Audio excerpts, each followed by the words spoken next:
Ngifuna ukuba udokotela.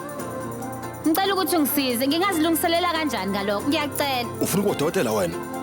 Uyazi ukuthi wena ngeke uhambe ngemkhumbi emibili ube wedwa nje vo. Wena khetha uba udokotela yini noma ube umshadikazi nje kuphela. Ngicabanga ukuthi uzoba hloka kakhulu wena mawuthi uthola umendo. Ukuba udokotela awona nje umsebenzi kuphela, impilo yakho yonke. Ngamanye amazwi ngithi mina kumele ugxile kakhulu emshadweni wakho. Lalela.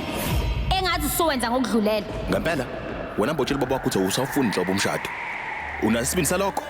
Ungakwenza? Ngizoshada bese ngiba udokotela futhi. Yiphupho lami. Kuhle, ukhululiwe kube namaphupho akho asemini. Wena mbuso lapha emqondweni wakho ukuthi awusoze inhlobo abodokotela. Lalela, wena ungakhetha ukuba udokotela noma ube umfazi.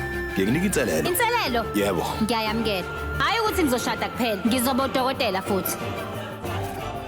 Bukela ithemba libulali njalo ngomsombuluko kuzokuyoshaya isonto. Ntambama bakugamanxe ihora lesishiyagalombili. Kusitakhanya kuphela.